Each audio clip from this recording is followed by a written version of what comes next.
प्यारे बच्चों, good morning. 7वीं कक्षा गणित की पिछली वीडियो में आपको मैंने सर्वांग सम प्रतिबंधों के बारे में बात की थी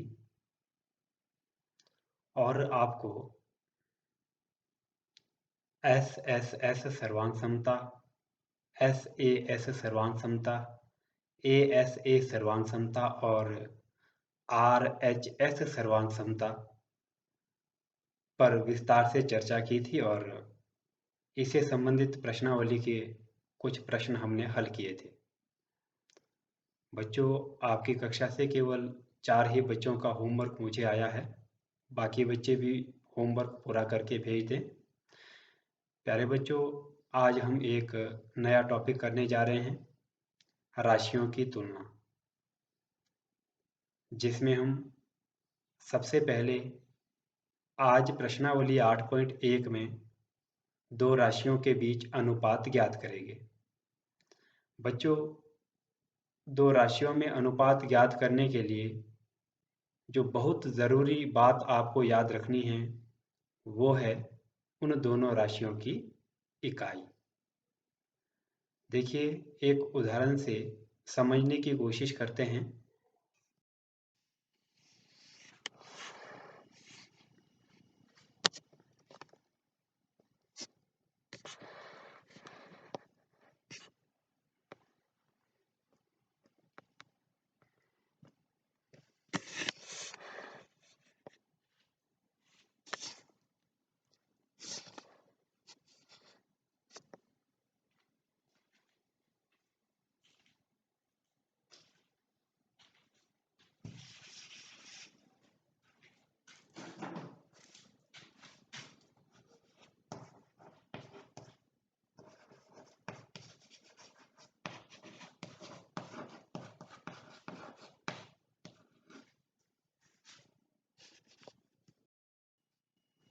देखिए बच्चों, ये दो राशियां हैं, 5 रुपये और 50 पैसे।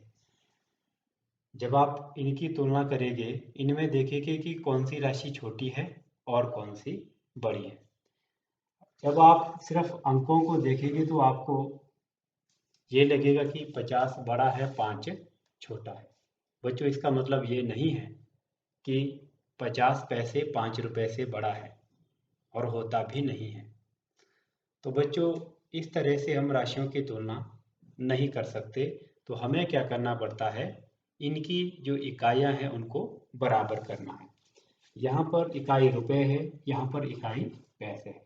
तो 5 रुपये को हम पैसे में बदलेंगे तो इकाइयां दोनों की एक जैसी होगी। अब 1 रुपये में 100 पैसे होते हैं, तो 5 रुपये में कितने हुए, 500 पैसे। और दूसरा है 50 पैसे। अब बच्चों, आप दोनों राशियों की तुलना आसानी से कर सकते हैं, 500 पैसे और 50 पैसे। तो आपको पता है 500 पैसे अधिक होते हैं 50 पैसे से। बच्चों, एक उदाहरण हम और लेते हैं। हमारे पास दो राशियां हैं, 2 किलोग्राम और 10 किलोग्राम। जब हम 2 और 10 की तुलना करेंगे तो हमें लगेगा कि 10 क्या है, बड़ा है। तो इसका मतलब ये नहीं है कि 10 ग्राम 2 किलोग्राम से बड़ा है। हम तुलना तब कर पाएंगे जब हमारे पास ये जो दो राशियां हैं, किलोग्राम और ग्राम, ये एक जैसी होगी। तो इसके लिए हमें क्या करना पड़ता है, जो 2 किलोग्राम है इसको हम ग्राम में बदलेंगे। अब 1 किलोग्राम में होते हैं 1000 ग्राम। तो 2 किलोग्राम में कितने बनेंगे, 2000 ग्राम। और हमारे पास जो दूसरी राशि है वो है 10 ग्राम। अब बच्चों, आप इन दोनों की तुलना आसानी से कर सकते हैं, 200 ग्राम और 10 ग्राम, सॉरी 2000 ग्राम। तो जो 2000 ग्राम है ये बड़ा होता है 10 ग्राम से। तो चलिए बच्चों, अब आपकी एक्सरसाइज 8.1 के कुछ प्रश्न हम करते हैं। बच्चों, प्रश्नावली 8.1 का पहला प्रश्न है, अनुपात ज्ञात कीजिए। और इसका भाग ए हम कर रहे हैं। आपको 5 रुपये का 50 पैसे से अनुपात ज्ञात करना है। तो बच्चों, सबसे पहले आप 5 रुपये को पैसे में बदलेंगे। तो इसका जो हल है वो हम इस तरह से करेंगे। 5 रुपये बराबर है कितने पैसे? 1 रुपये में 100 पैसे हैं और 5 रुपये में होते हैं 500 पैसे। सबसे क्यों बदलना है? क्योंकि बच्चों हमारे पास जो दूसरी राशि है वो पैसे में है। आपको बताया था अनुपात तभी ज्ञात हो सकता है जब दोनों राशियां एक ही इकाई की होती है। अब आपने अनुपात निकालना है।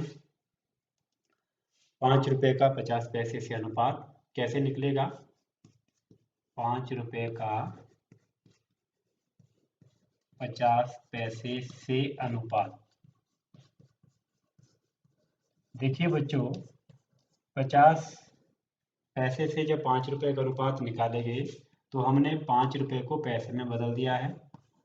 हम लिखेंगे इसके लिए 500 और दूसरा है हमारे पास 50। और जो ये दो बिंदु देख रहे हैं ये है अनुपात। इसको क्या करते हैं हम? अनुपात। यह अनुपात का निशान होता है।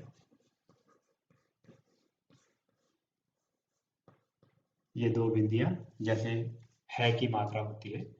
अब बच्चों इसको आगे कैसे हल करना है? आपने इसको पहले भिन्न में बदलना है। ये कार्य आपने रफ में करना है और उसके बाद इसको हमने काट देना है। 0 से 0, 1 ही पंजे 5, 10 पंजे 50। तो आपके पास क्या आया? 10:1। तो इस तरह से 5 रुपये का 50 पैसे से जो अनुपात है वो कितना होगा? 10:1। बच्चों इसका पार्ट बी है। 15 किलोग्राम का आपको 210 ग्राम से अनुपात ज्ञात करना है। तो बच्चों देखिए, पहली राशि किलोग्राम में है, दूसरी ग्राम में है। तो हम क्या करेंगे? सबसे पहले जो किलोग्राम वाली राशि है इसको ग्राम में बदलेंगे। बच्चों आप जानते हैं कि 1 किलोग्राम में 1000 ग्राम होते हैं, तो 15 किलोग्राम में कितने ग्राम हो गए? 15,000 ग्राम। अब आपने निकालना है अनुपात किसका? 15 किलोग्राम का 210 ग्राम से अनुपात आपने ज्ञात करना है। तो बच्चों जैसा हमने पार्ट ए में किया था उसी तरह से यहाँ भी करेंगे। तो 15 किलोग्राम ये आया 15,000 ग्राम, अनुपात 210 ग्राम। बच्चों अब आपने इसको रफ वर्क करना है इसको भिन्न के रूप में लिखकर न्यूनतम रूप में लिखना है काट कर। तो ये बना 15,000/210। 0 से 0 कट जाएगी। अब इसको हम काटेंगे 3 से। 7 तिये 21, 5 तिये 15 और साथ में 2 0। तो बच्चों हमारे पास काट कर कितना आया?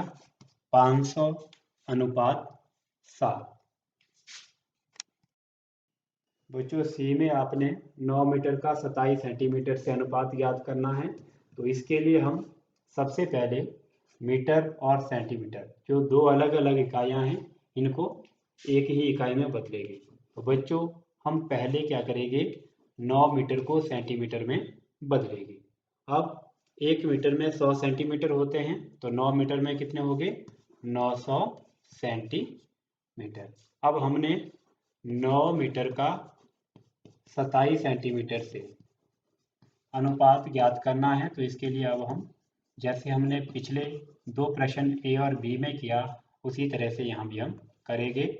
900:27। तो इसको भिन्न में लिख लेंगे 900/27 और इसको काट लेंगे, है ना। 3 तिये 9 तिये 27, 3 तिये 9, 0 0। उसके बाद 3 तिये 9, 1 ही तिये 3, 0 0।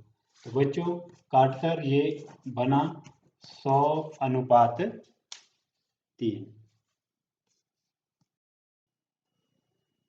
डी में आपने 30 दिनों का 36 घंटे से अनुपात ज्ञात करना है। तो बच्चों सबसे पहले हम दिनों को घंटों में बदलेंगे। बच्चों एक दिन में 24 घंटे होते हैं, तो 30 दिन में कितने घंटे हो गए? 30 गुणा 24, 30 गुणा 24 720 घंटे। तो बच्चों अब हम अनुपात 30 दिन और 36 घंटों का नहीं, 720 घंटे और 36 घंटों का ज्ञात करेंगे। तो हम जो अनुपात है 30 दिनों का 36 घंटों से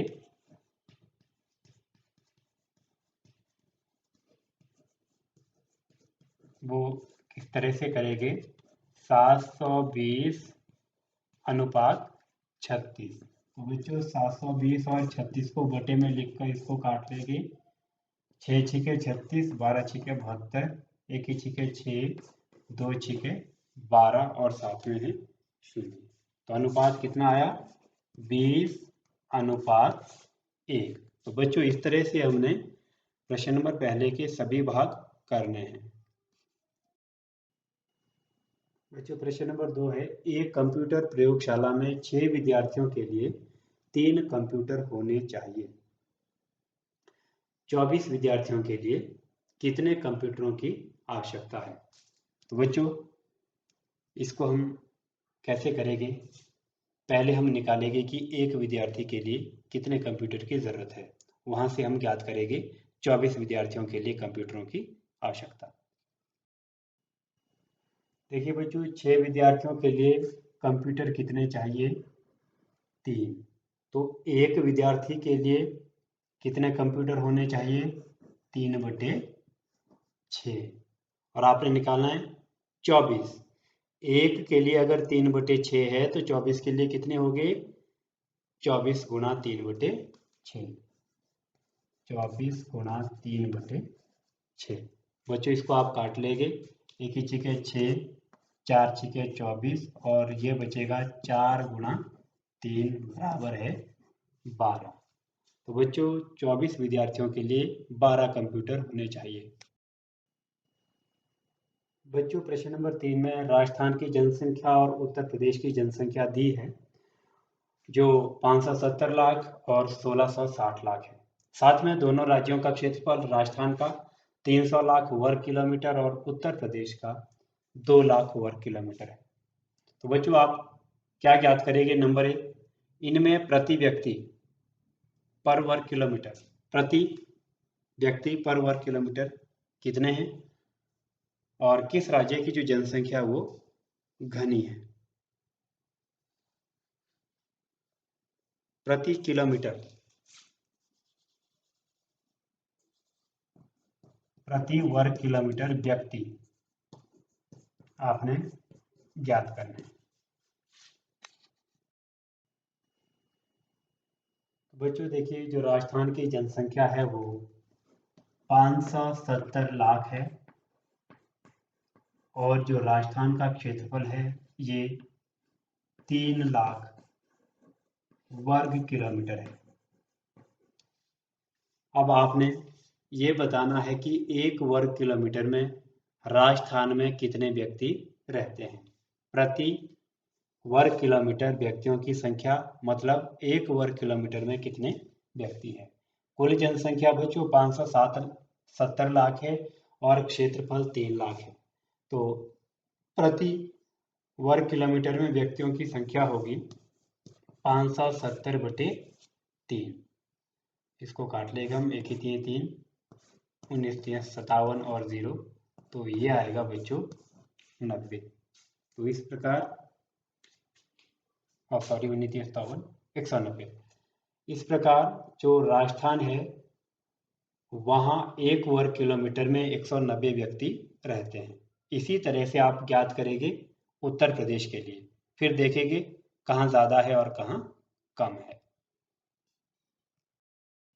तो प्यारे बच्चों हमने आज प्रश्नावली 8.1 के सभी 3 प्रश्न आपको बताए हैं। तो आप इन प्रश्नों को वीडियो के माध्यम से बार बार देखकर समझेंगे।